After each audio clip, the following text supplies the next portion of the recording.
Vamos a ver hoy una enseñanza que lleva por título que nuestro Señor regresa con nosotros sobre la tierra. Así que vamos a estudiar a Hechos capítulo 1, que lo hicimos en la enseñanza anterior, pero desde una óptica ligeramente diferente. Pero lo primero que vamos a estudiar y que necesitamos saber es que Jesús fue enviado por Dios para recordarle a Israel las promesas que le habían sido hechas. El Mesías, por lo tanto, debía servir solamente a Israel. Sin embargo, hubo una ocasión en la que una mujer gentil le pidió que sanara a su hija de un demonio, y esto fue lo que el Señor respondió. Mateo 15, versículo 24. Dice, él respondiendo dijo: no soy enviado sino a las ovejas perdidas de la casa de Israel. Tenemos que tener esto muy presente. A fin de ser breve, más bien, vamos a decir que esta historia termina bien. El Señor Jesús libera a la niña, pero nos deja ver que su misión era a Israel. Y por medio de él, la misericordia de Dios se extendió a algunos gentiles durante su tiempo de servicio. Luego, justamente a causa de su ministerio de redención, la puerta de salvación se les abrió también de par en par a los gentiles. Pero vino a Israel. Romanos capítulo 15, por favor. Quiero mostrarles algo más muy interesante y muy importante para que nosotros tengamos en cuenta. Romanos 15, en cuanto a que el Señor vino a Israel. Romanos 15, en el versículo 8, dice: pues os digo que Cristo Jesús vino a ser siervo de la circuncisión para mostrar la verdad de Dios, para confirmar las promesas hechas a los padres. Eso dice. Entonces, según este versículo, Jesús vino a ser siervo de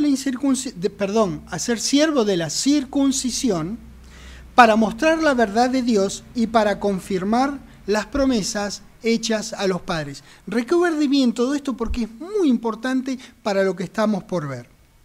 Bueno, nosotros en enseñanzas anteriores en esta clase hemos podido estudiar que Cristo regresa por su iglesia, es decir, por nosotros. Y en ese momento que Él venga por nosotros, seremos arrebatados a las nubes a encontrarnos con Él. Luego de un tiempo regresará con nosotros. A lo largo de toda esta clase hablamos de por y de con, en este sentido que estamos viéndolo ahora también. Bueno, cuando regresemos con Él, el Señor va a resucitar a los justos, cumpliendo la promesa de Dios a Abraham, uno de quienes justamente será resucitado.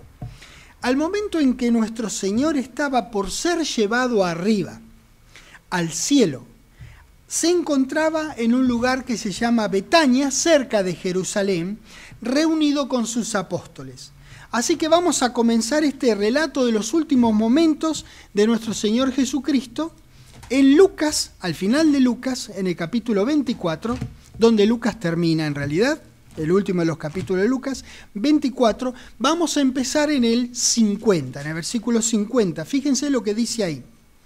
Y los sacó fuera hasta Betania, y alzando sus manos los bendijo. 51. Y aconteció que bendiciéndolos se separó de ellos y fue llevado arriba al cielo. Ellos, en el 52 dice, después de haber adorado, volvieron a Jerusalén. Esto es muy importante. Fíjense lo que dice, con gran gozo. ¿Por qué habrían vuelto con gran gozo a pesar de que ya no verían a su Señor como lo estuvieron viendo todo el tiempo de su servicio y particularmente en los últimos 40 días que Él pasó el tiempo predicando el reino de Dios? El Señor Jesucristo hizo eso durante esos 40 días en su cuerpo resucitado, es decir, que el Señor se les iba, ya no iban a tener ese contacto tangible con nuestro Señor y sin embargo dice que regresaron con gran gozo. De eso siempre llamó mi atención. Vamos a Hechos capítulo 1, por favor, para responder esta inquietud. Muy bien. Hechos es un libro que todos los eruditos coinciden en que fue, todos o la mayoría al menos, coinciden en que fue escrito por Lucas, el mismo que hizo el Evangelio que acabamos de leer. Así que por eso ahora terminamos en casi hasta el final, llegamos de Lucas 24, por eso fuimos del 50 al 52, y acá, hablando de esto, necesitamos completar este relato con lo que Lucas siguió contando en el primer capítulo del libro de Hechos. Por eso ahí vamos, Hechos 1, versículo 1. En el primer tratado, el Evangelio de él, el Evangelio de Lucas, o Teófilo, hablé acerca de todas las cosas que Jesús comenzó a hacer y a enseñar. ¿Hasta cuándo? Bueno, hasta el día en que fue recibido arriba, después de haber dado mandamientos por el Espíritu Santo a los apóstoles que había escogido. Tremendo, tremendo, muy simple, muy hermoso. Fíjense que en pocos versículos el escritor acá, acabamos de leer 2 versículos de Hechos capítulo 1, en 2 versículos Lucas hace referencia al alcance de su trabajo. Él fue a todo lo que él escribió entre Lucas 1:1 y Lucas 24:53. Ahí lo dice tan solo en 2 versículos. Ahora vamos al versículo 3 para continuar este precioso relato de la palabra de Dios. En el 3 dice, a quienes también, después de haber padecido, se presentó vivo con muchas pruebas indubitables, apareciéndoseles durante 40 días y hablándoles acerca de lo mismo que habló todo su tiempo de ministerio, de servicio y de redención, hablándoles acerca del reino de Dios. Y estando juntos, en el 4 dice, les mandó que no se fueran de Jerusalén, sino que esperasen la promesa del Padre, la cual les dijo, oísteis de mí. Maravilloso. Ellos estaban en Betania en estos momentos. Y el Señor les dice que regresen a Jerusalén y que se queden allá. Y les adelanta el porqué de que tengan que hacer eso. Versículo 5. Porque, acá está, porque Juan ciertamente bautizó con agua, mas vosotros seréis bautizados con el Espíritu Santo dentro de no muchos días. Bien. El dentro de no muchos días resultó ser los 10 días que había entre la ascensión de nuestro Señor y el día de Pentecostés.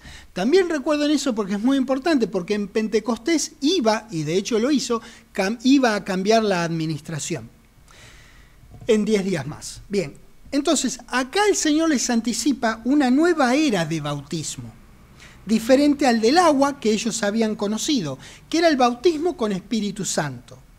Ahora el registro detalla una pregunta en un momento más que le hacen los apóstoles, que según vamos a ver, era una pregunta muy lógica.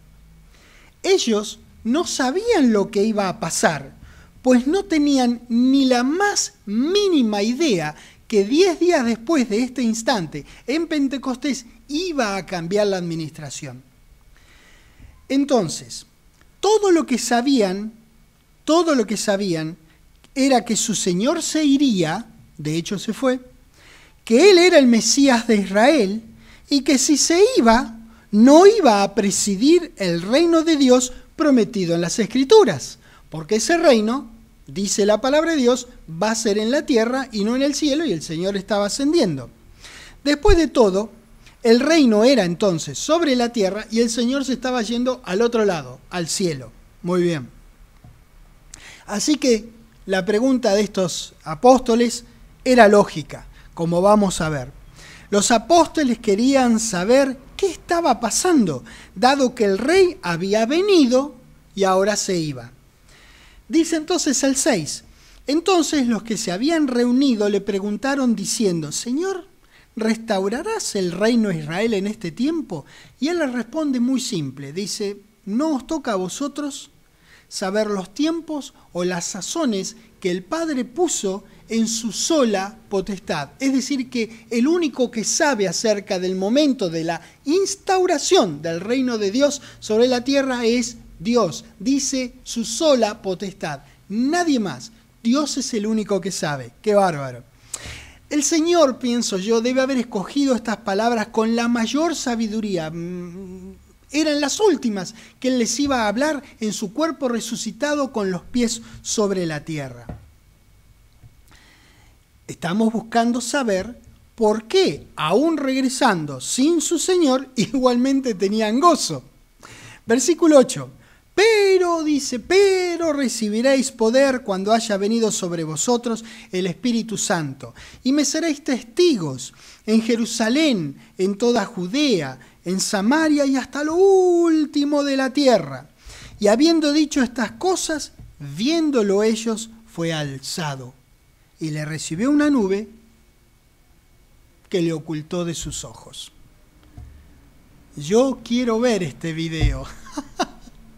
Qué maravilloso momento en la historia de la humanidad cuando nuestro Señor, después de haber hecho todo lo que hizo, haber sufrido lo que sufrió, haber sido resucitado por Dios y sido su cuerpo transformado en un cuerpo perfecto como el que tendremos nosotros, ascendió y ya se fue de la vista de ellos. Bueno, su Señor había partido al cielo, un lugar donde ellos sabían que no iba a ser constituido el reino de Dios. Con un vistazo rápido, uno podría ponerse en el lugar de ellos y quedarse con un signo de pregunta acá arriba en la cabeza de cada uno. Como es costumbre de Dios, Él solucionó el tremendo interrogante de estos hombres enviando a 2 de sus ángeles para que le reafirmaran la promesa de aquel reino, para que le reafirmaran de que aquel reino que ellos tanto anhelaban, vendría más tarde de la mano del rey que acababa de partir. ¡Qué momento tan emocionante! Aún nosotros leyéndolo, podemos ponernos en los pies de los apóstoles, imaginarnos ese momento y cuántas cosas pasarían por nuestra cabeza. Nosotros también ansiamos estar en el reino de Dios. Nosotros ansiamos que nuestro Señor venga en las nubes y desde ahí nos llame. Todo esto que nosotros ansiamos, que nosotros sabemos, ellos no lo sabían en ese momento, porque es parte del gran secreto, del secreto sagrado, del secreto divino que fue revelado tiempo después, inclusive del día de Pentecostés, al apóstol Pablo. Bueno, versículo 10 resulta diciendo que estando ellos con los ojos puestos en el cielo, entre tanto que él se iba, he aquí se pusieron junto a ellos 2 varones con vestiduras blancas, los cuales también les dijeron: varones Galileos, ¿por qué estáis mirando al cielo? Este mismo Jesús que ha sido tomado de vosotros al cielo, así vendrá, como le habéis visto ir al cielo. Hermosas palabras para decir en ese momento. Qué bello el relato de la Escritura, qué simple y qué hermoso que es. Una cosa muy importante a tener en cuenta aquí es que estos que estaban presentes en la ascensión de nuestro Señor eran parte de Israel. No eran aún hijos de Dios porque faltaban 10 días para que descendiera el Espíritu Santo prometido y que ellos fueran hechos sus hijos. ¿Lo ven? Faltaban 10 días para ser hijos de Dios. Todavía no había hijos de Dios como los hay ahora después del día de Pentecostés. La promesa a nosotros, la iglesia del cuerpo de Cristo, es que el Señor nos encontrará en las nubes, pero ellos no sabían que Cristo vendría primero por la iglesia y nos reuniría en las nubes. Ni tenían idea de la iglesia ellos. Ellos eran Israel en sus mentes hasta ese momento. La iglesia del cuerpo de Cristo era parte del secreto sagrado que nadie sabía, solamente Dios. Por eso lo que les dijeron los 2 varones con vestidura blanca era la reafirmación de la promesa a Israel, representado Israel en ese momento por estos 11 hombres. Le prometieron que regresaría a la tierra, no que serían encontrados en el aire. Esa es una promesa que se hizo varios años después a la iglesia del cuerpo que todavía no estaba formada. Mire qué maravilloso, qué perfecta que es la palabra de Dios. Entonces, Miren detenidamente lo que les dicen los varones con vestidura blanca en el versículo 11. Lo repito y dice, este mismo Jesús que ha sido tomado de vosotros, de la tierra, al cielo, así vendrá del cielo a la tierra. Promesa a Israel. El así ese es de suma importancia. Así indica que se fue de la tierra al cielo y vendrá del cielo a la tierra. Por eso decimos que esta era la reafirmación de la promesa a Israel. Ni los varones dijeron, ni los apóstoles sabían que antes de ese regreso a la tierra iba a haber un encuentro de la iglesia del cuerpo de la que nadie sabía que vendría en Pentecostés. Es maravilloso. Qué precisa que es la palabra de Dios. Nuestro Señor ascendió solo y bajará acompañado de todos nosotros. Más tarde, los apóstoles se enteraron de que en Pentecostés fueron hechos miembros de la iglesia del cuerpo de Cristo y de que ellos serían transformados y arrebatados para encontrarse con su Señor y junto a Él bajarían a la tierra a resucitar a los justos. Estos 11 hombres formaron parte de 3 administraciones, la de la ley, la de Cristo y la de la gracia, la del secreto divino, la del secreto sagrado, la de la administración de la iglesia del cuerpo de Cristo. Qué tremenda y tan simple verdad. Emociona leer la palabra de Dios y ver este maravilloso Dios que nosotros tenemos, que nos entusiasma para leer las mismas cosas que leemos nosotros todo el tiempo. Claro que estos eran israelitas al momento de la ascensión de Jesucristo. Luego en Pentecostés Dios los hizo sus hijos y por lo tanto, cuando el Señor nos llame desde las nubes, ellos también subirán con nosotros y tiempo después regresaremos todos juntos con nuestro Señor. Así es que Él cumple la promesa dada por los 2 varones con vestiduras blancas. Al decirles así vendrá, le indicaron solamente de dónde salía y a dónde regresaría, pero no les dijeron cuándo ni si iba a regresar acompañado. Eso no se lo dijeron. Así es que el regreso de nuestro Señor para cumplir con la promesa a Abraham tiene que ser sobre la tierra. Esta operación de descenso conjunto es parte integrante de nuestra esperanza, pues todos los miembros de la iglesia del cuerpo de Cristo, es decir, nosotros, los 11 de Betania están incluidos, eso digo, los 11 de Betania también están incluidos, todos nosotros bajaremos con Él sobre la tierra. Una vez que nuestro Señor y nosotros estemos sobre la tierra, los justos serán resucitados en la así llamada resurrección de los justos. Y a partir de allí viviremos con ellos por siempre. Esta será la primera resurrección, pues todos los justos, sin excepción, como grupo, como conjunto, serán resucitados, pues todos están muertos.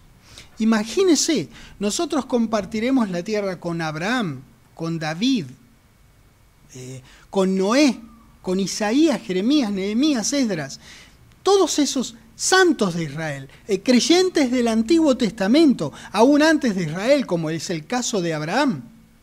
Todos esos van a compartir la tierra con nosotros, con nuestro Señor también, por supuesto. Viviremos sobre la tierra y la gobernaremos por 1000 años, al cabo de los cuales todos los impíos de todas las épocas serán vueltos a la vida por un breve lapso para juicio y serán exterminados junto con el diablo y sus huestes. La de los impíos de todas las edades se hará en la segunda resurrección. Finalmente, el último enemigo en ser destruido será la muerte, como bien lo dice la palabra de Dios clarito en blanco y en negro, y todos nosotros viviremos en el reino por siempre, con Dios, nuestro Señor, nuestros ángeles y todos nuestros hermanos en Cristo y los creyentes del Antiguo Testamento. Segunda de Tesalonicenses, por favor, en el capítulo 1. En esta clase nosotros no estudiaremos acerca del regreso de Cristo con nosotros sobre la tierra con mucho detenimiento y profundidad. Eso vamos a hacer en una próxima clase. Simplemente es importante que al menos tengamos una buena idea general de lo que ocurrirá luego de que seamos transformados y arrebatados a las nubes, pues eso forma parte indisoluble de nuestra esperanza. Así que disfrutemos ahora de las generalidades de lo que ocurrirá cuando tengamos el tiempo. Estudiaremos más profundamente esto, pero ya con todo esto que vamos a ver es una esperanza tremenda que se nos abre a los ojos, que podemos disfrutar grandemente directamente de las Escrituras.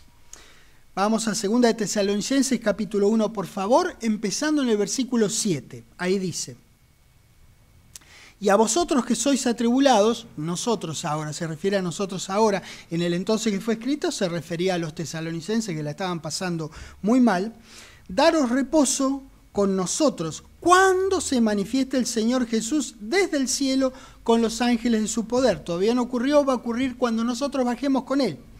En llama de fuego para dar retribución a los que no conocieron a Dios ni obedecen al Evangelio de nuestro Señor Jesucristo, los cuales sufrirán pena de eterna perdición, excluidos de la presencia del Señor y de la gloria de su poder.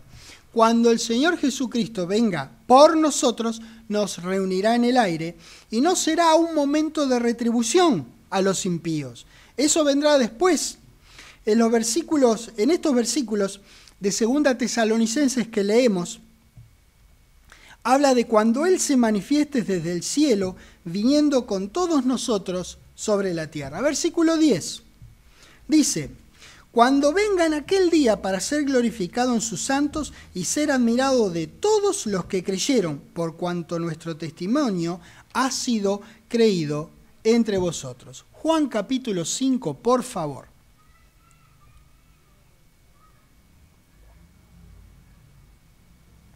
Cuando Cristo pose sus plantas de sus pies sobre la tierra, producirá la resurrección de los justos y nosotros estaremos presentes. Recuerde que a partir del momento en que seamos ascendidos estaremos siempre en todo con Él. Esta resurrección que estamos hablando será la primera, pues todos los justos serán resucitados. Es decir, que como unidad que son, siendo que todos ellos están muertos, entonces todos serán resucitados. Esa es la resurrección de los justos al comienzo del reino de los 1000 años. Hay que tener en cuenta que hay versículos que tienen ambas resurrecciones en el mismo texto, pero tenemos que tener bien en claro que habrá dos. La primera, es esta de la que estamos hablando, es solamente de los justos. Juan capítulo 5, versículo 28. No os maravilléis de esto, porque vendrá hora cuando todos los que están en los sepulcros oirán su voz, y los que hicieron lo bueno saldrán a resurrección de vida, mas los que hicieron lo malo a resurrección de condenación. Recuerda entonces que la primera resurrección que haremos, digo haremos porque vamos a estar con nuestro Señor, va a ser, digamos, una tarea conjunta, en equipo, todos nosotros, el Señor lo hará con el poder de Dios y con la anuencia de Dios, el Señor va a presidir esto. Cuando haremos esa con nuestro Señor al regreso sobre la tierra, es resurrección a vida por siempre, pues es la de los justos, de la que habla Lucas 14, que quiero que vayamos. Lucas 14. En el versículo 14 dice: y serás bienaventurado porque ellos no te pueden recompensar, pero te será recompensado en la resurrección de los justos. Bien, todo esto que estamos viendo son cosas que nosotros viviremos con cuerpos transformados, perfectos. Entonces, son parte de nuestra esperanza. Son cosas que podemos hablar entre nosotros porque son realidades futuras, concretas, aunque no nos sean tangibles al día de hoy. No son agarrables al día de hoy, pero es promesa de Dios, así que sabemos que sí va a ocurrir. Hechos, capítulo 24.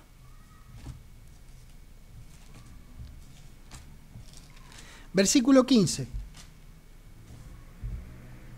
Teniendo esperanza en Dios, la cual ellos también abrigan, de que ha de haber resurrección de los muertos, así de justos como de injustos. Bien, Pablo en este versículo de Hechos habla de dos resurrecciones separadas por muchos años. Por eso le decía que habrá versículos, cuando lo estudiemos lo veremos más detenidamente, que mencionan las dos resurrecciones. Entonces acá habla de dos resurrecciones separadas por muchos años.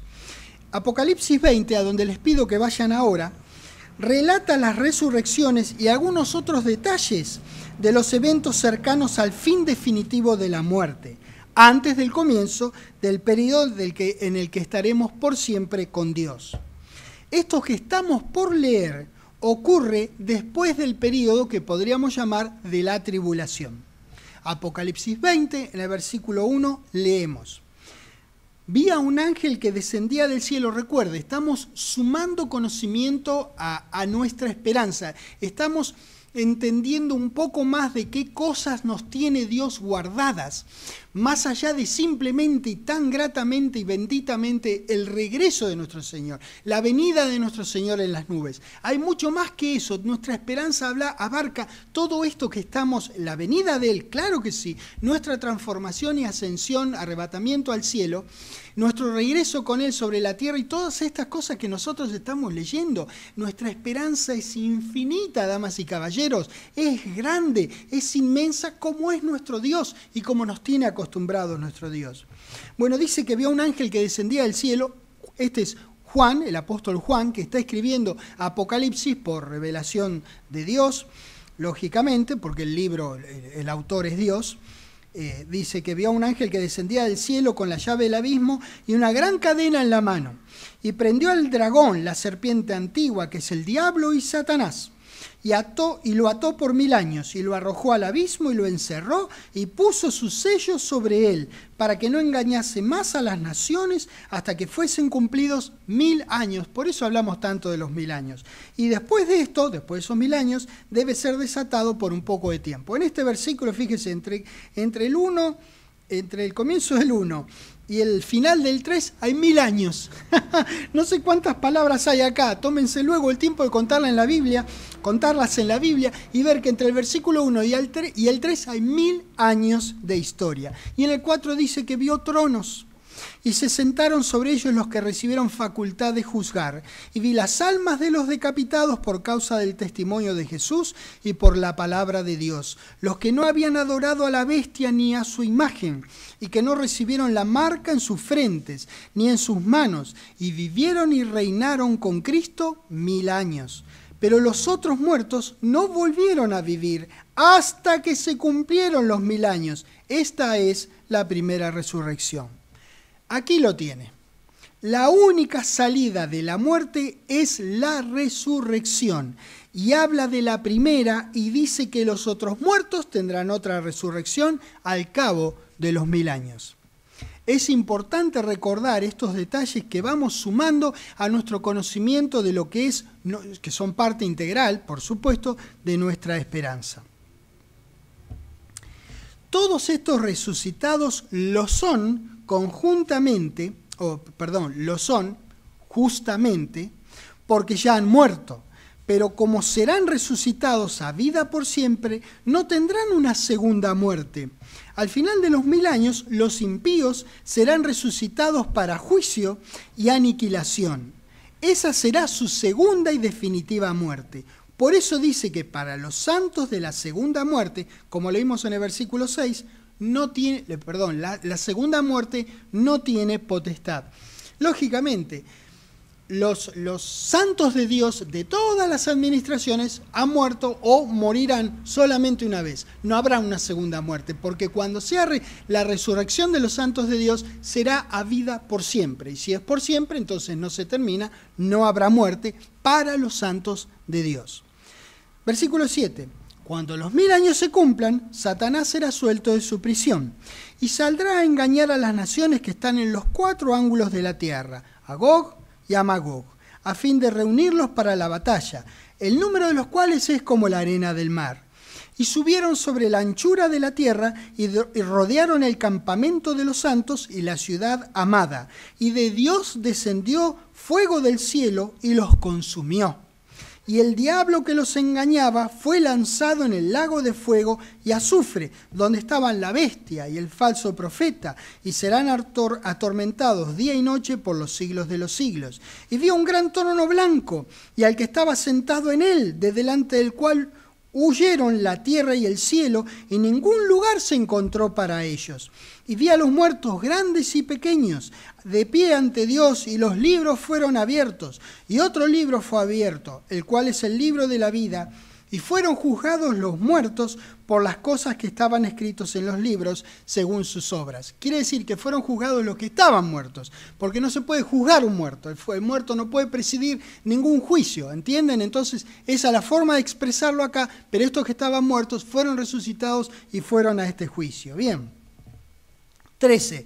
Y el mar entregó los muertos que había en él, y la muerte y el Hades entregaron los muertos que había en ellos, y fueron juzgados cada uno según sus obras. Y la muerte y el Hades fueron lanzados en el lago de fuego. Esta es la muerte segunda, lo que yo les decía.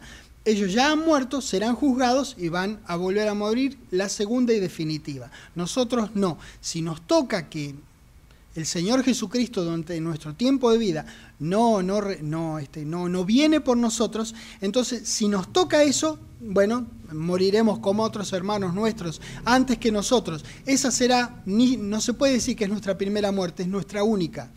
Pero en el caso de los impíos tendrán la muerte que sea, si el Señor no viene aún, y luego tendrán la segunda muerte de la cual no saldrán. Bueno, dice, en el 15 dice, y el que no se halló inscrito en el libro de la vida fue lanzado al lago de fuego. Dejen una marca acá en Apocalipsis 20 y por un ratito vamos a 1 Corintios capítulo 15. La muerte segunda entonces es la definitiva y está reservada para los impíos y el diablo y sus huestes. Así que se puede ver que hay 1000 años entre una resurrección y otra. ¿Ven? Era lo que yo le decía. Acuérdense, he prometido solamente un pantallazo para tener una buena idea y estar con más razones para agradecerle a nuestro querido Dios de la esperanza que tenemos del futuro que Él tiene preparado para nosotros. Bien, 1 Corintios 15, versículo 22, dice, porque así como en Adán todos mueren, también en Cristo todos serán vivificados. No viene mal recordar que los muertos están muertos, por eso tendrán que ser vivificados. Recuerden, los muertos no están vivos, no hay vida inmediatamente después de la muerte. La única salida de la muerte es la resurrección. Por eso dice lo que dice acá, versículo 23, pero cada uno en su debido orden. Cristo las primicias, luego los que son de Cristo en su venida. Ya lo hemos estudiado bastante bien a este versículo en enseñanzas anteriores y sabemos que se refiere al momento en el que Cristo aparece por su iglesia y que con la misma certeza de que en Adán todos morimos, en Cristo quienes estén muertos seremos vivificados. Es la misma certeza. Versículo 24. Es bueno recordar estas cosas, porque son las cosas que nos tenemos que hablar los unos a los otros para alentarnos los unos a los otros con estas palabras, las que estamos aprendiendo de la palabra de Dios. Versículo 24 dice, luego el fin, cuando entregue el reino a Dios y Padre, cuando haya suprimido todo dominio, toda autoridad y potencia, porque preciso es que Él reine hasta que haya puesto a todos sus enemigos debajo de sus pies.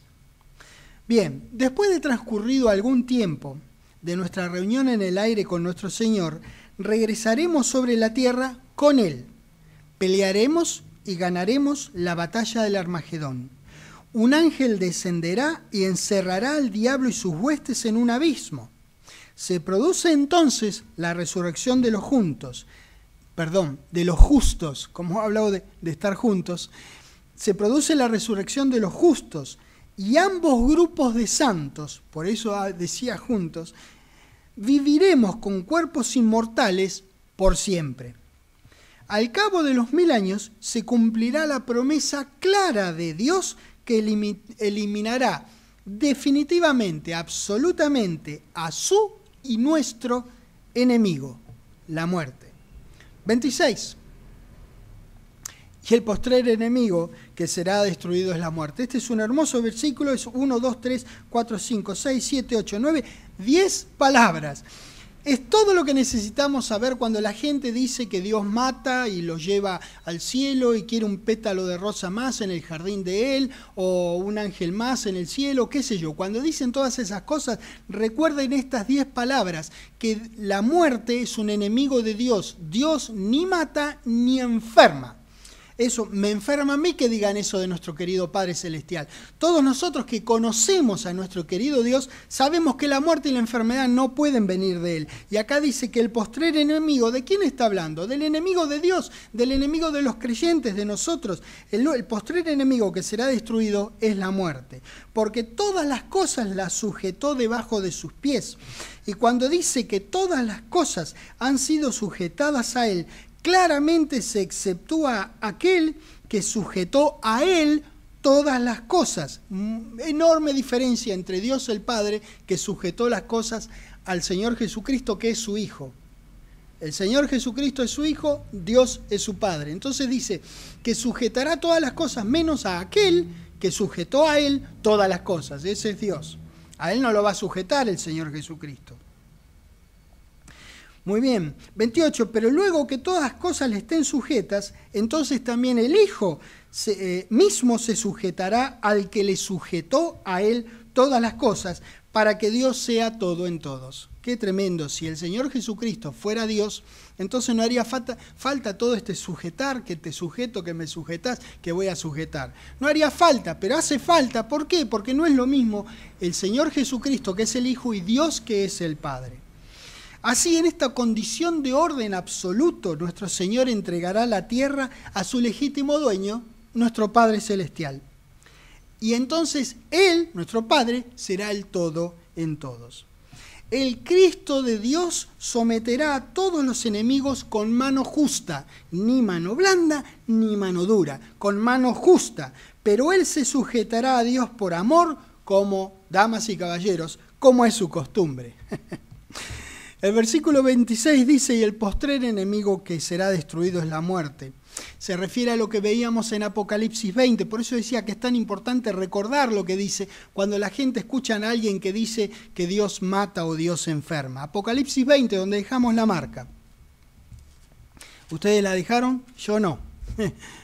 Pero igual, está al final de la Biblia, no es mucho lío para buscarlo. Apocalipsis 20. En el versículo 14 dice, y la muerte y el Hades fueron lanzados al lago de fuego. Esta es la muerte segunda. Y el que no se halló inscrito en el libro de la vida fue lanzado al lago de fuego. La muerte segunda, la definitiva. No hay más muerte. Quiere decir que quienes serán tratados como está descrito aquí, no tendrán más resurrección. Recuerde que la muerte, recuerde bien que la muerte es ausencia de vida. Eso es muerte, ausencia de vida.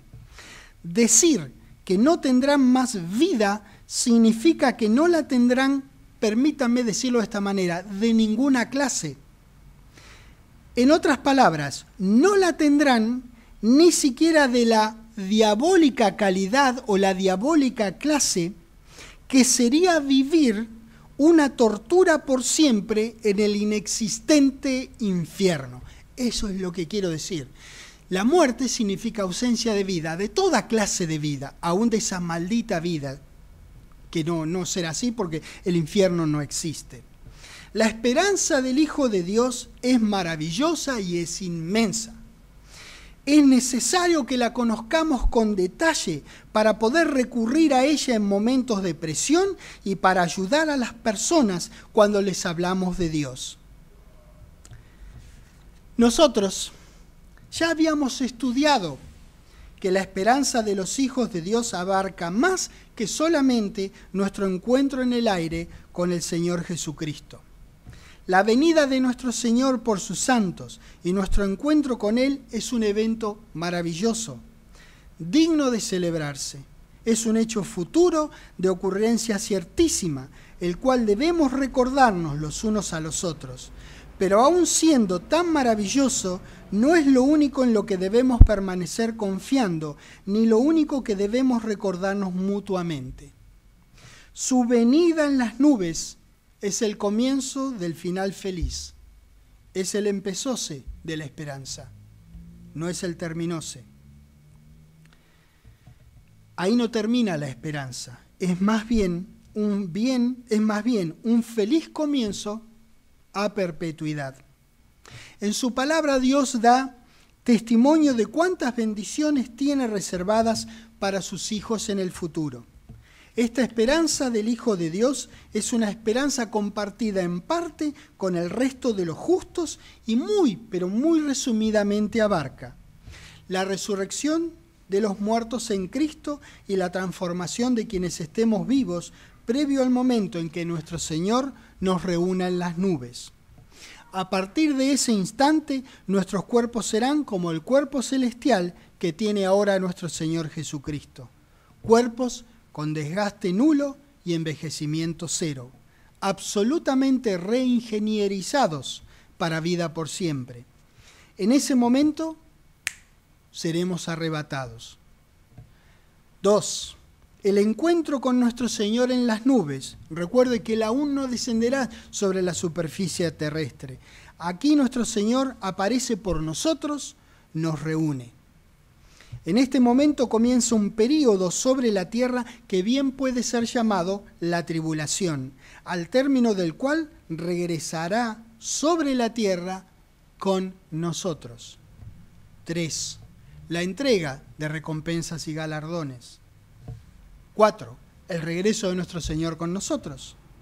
Pelear y ganar la batalla del Armagedón. La prisión del diablo por 1000 años. Fíjense todo lo que abarca nuestra esperanza. La resurrección de los justos y la instauración del reino de Dios sobre la superficie terrestre en el reino del milenio. La vida en el reino de los 1000 años en nuestros cuerpos perfectos. La resurrección de los impíos al final y el juicio final de ellos y del diablo y sus huestes para aniquilación definitiva en el lago de fuego. Dejarán de existir, dejarán de ser de manera tajante, absoluta y definitiva. Otra cosa es la destrucción de la muerte, el último enemigo en ser destruido. Y luego vendrá el reino por siempre, que comienza cuando termina el reino del milenio. ¡Qué maravillosa! ¡Qué multiabarcante esperanza tenemos los hijos de Dios! Todas estas cosas que leímos, y algunas más, conforman la esperanza de vida por siempre. Esa esperanza es nuestra ahora, pero no se ha concretado aún porque Cristo no ha venido por los suyos. Esa esperanza es una realidad futura con ciertísimo fundamento, a tal punto que está reservada en el banco del cielo, preparada para ser manifestada más adelante. Primera de Pedro, por favor, capítulo 1.